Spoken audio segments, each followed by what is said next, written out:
Now come on, we've all done it. You've spent a full day mud brick cottaging with your mates, and then you're on the way home and you thought, oh God, I didn't take anything out of the freezer for dinner. But never mind, I'll just pick up a little bit of roadkill on the way home, and we'll see what we can do with that. Now, this was an impulse thing. I realised that it was Sunday night and I hadn't made you guys a video. So what I'm doing here is something that I haven't done since I was 15 or 16 years old.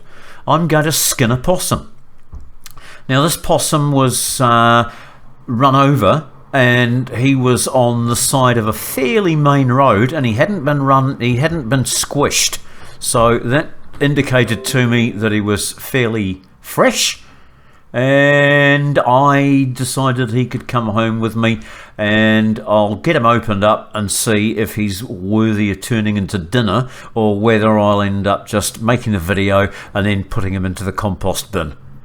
But as it turns out, he was nice and fresh, clean meat, and this is me attempting to relive my youth, where I was a bit of a Daniel Boone, and I used to be right into my hunting and fishing, and I would go and strip out a possum in 2 or 3 minutes.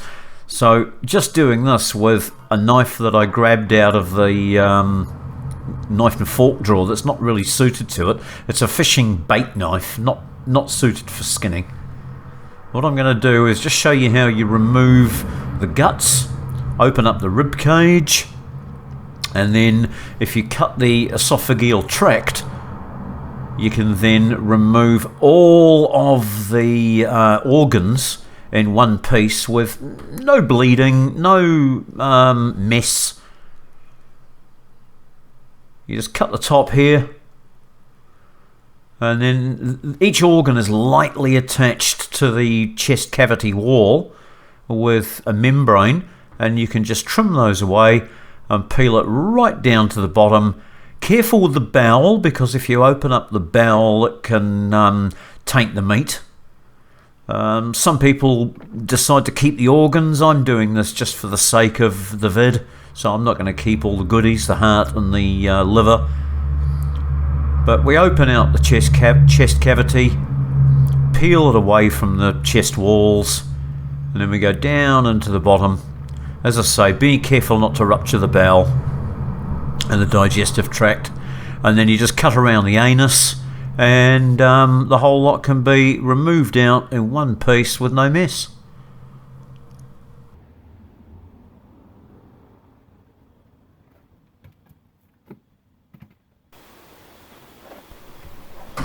I've just cut off his ball sack, we don't need that.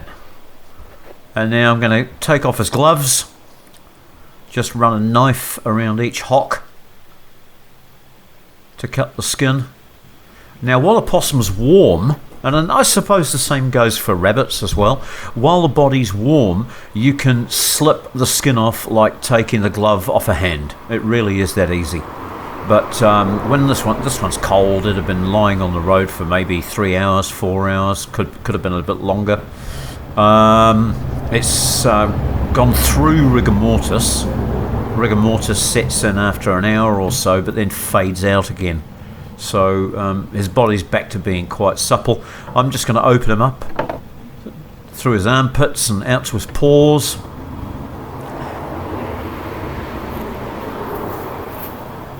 Trying to make things a little bit more ergonomic here. I've realised how uncomfortable the working height is, because as I say, this was very spur of the moment. Just wanted to give you guys an interesting little video. Not something I usually do, but it's variety that's the spice of life. So right, now he's at bench top height. It's a lot easier to deal with. So where was I? Cutting down the armpits and the inner thighs so that I can peel the skin off. On a warm body you can peel it off without making this cut.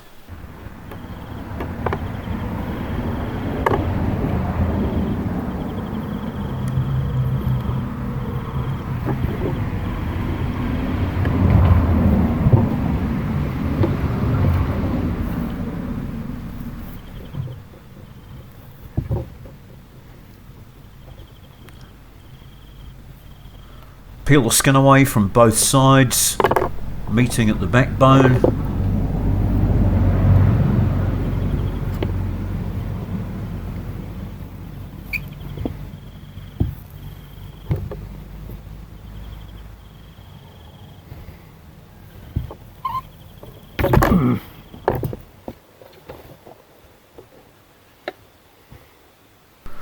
What I'm doing here is just releasing the skin from around his shoulders and neck.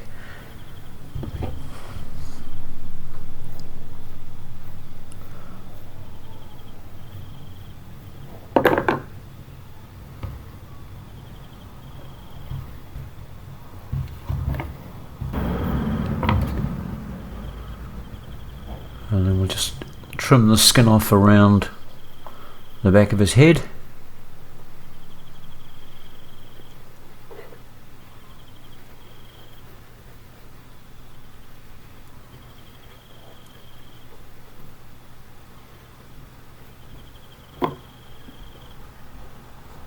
There we go, so that's the skin removed, and now I can whip his paws off and his head, and I'll be left with all the good meat.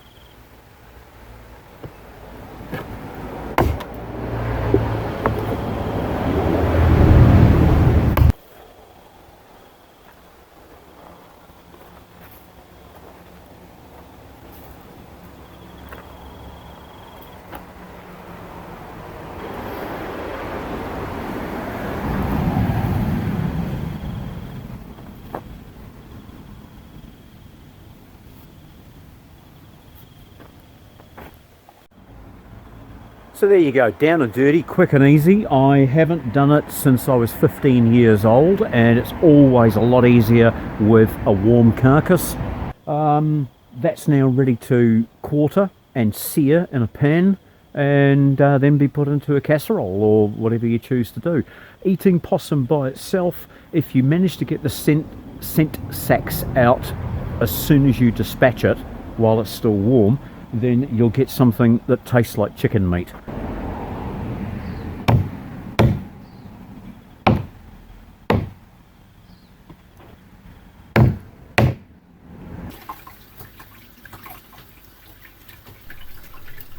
See the bottle on the sink bench?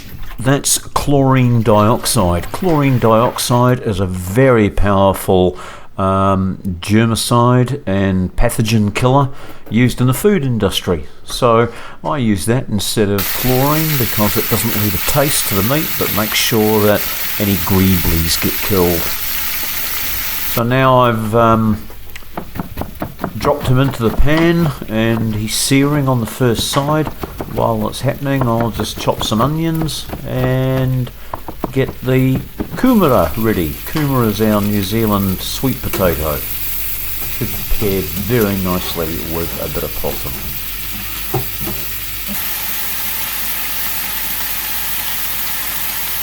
Along with the kumara and onion, I'll be putting in some crushed chilli and some garlic and a little bit of curry powder, just because I like to have a little bit of curry powder in there.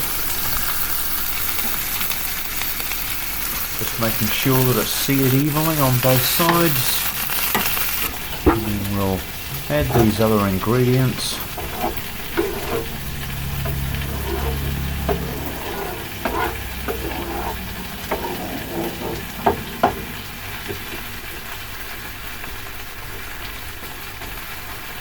And now I'll top it off with some water and put the lid on. I was going to put this pumpkin in there as well, but it hasn't thawed out in time, so I'll just have to miss out. You can't have too much garlic in anything. And I'm probably only putting half a teaspoon of curry powder in. 2 hours, I'd say, that it's been in here. Just simmering away quietly. Yum. Here, have a whiff. Possums are quite oily. You can see a lot of oil on the surface here. They're full of omega-3 like fish, which is amazing that a mammal would be full of omega-3. But I think that's about done. I'm going to treat myself to a plate full of this and go and watch some Joe Rogan.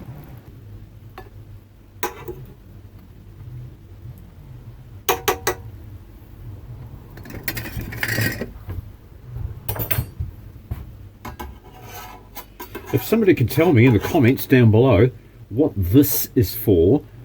I bought it and I don't know what they're actually designed for. Maybe some kinds of pasta or things like that. I don't actually know. But oh, and the pumpkin. I was hoping to put the pumpkin in, but it's still frozen solid. It was with the iceberg in the back of the fridge. I had to snap it out of the hold of the ice to get it to come with me. Right, I didn't cook any vegetables, but never mind. It's all about the possum tonight. So there we are, a rudimentary possum stew from Roadkill, just to show that it can be done. And the great thing about possum is it's a nocturnal animal. If you cruise along at 10 o'clock in the morning, you know that it hasn't been sitting in the hot sun for too long. Nobody's run over it, so obviously it's still sitting fresh. Don't be scared of eating roadkill. Tonight, Roger, I'm pairing the piquant possum with a panhead supercharger, which is a nice APA, goes well with most things.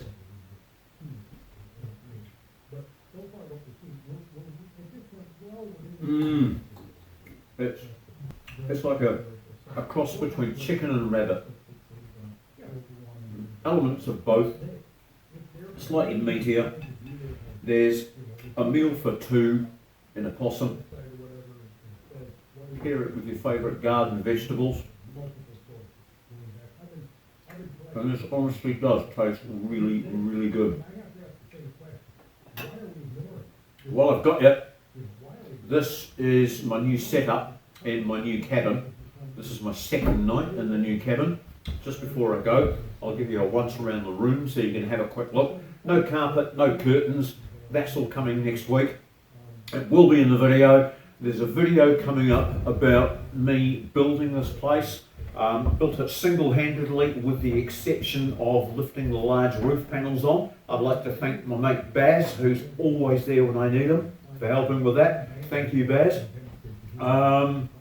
This is going to be the nerve centre of the whole operation in the future.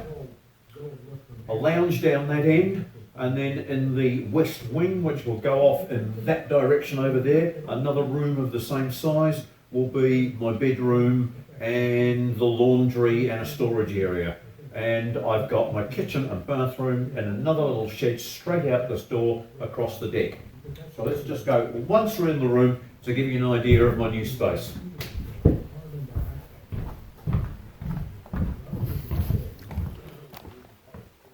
We'll pan out a little bit so you can see more. Window looking down the back end of the garden.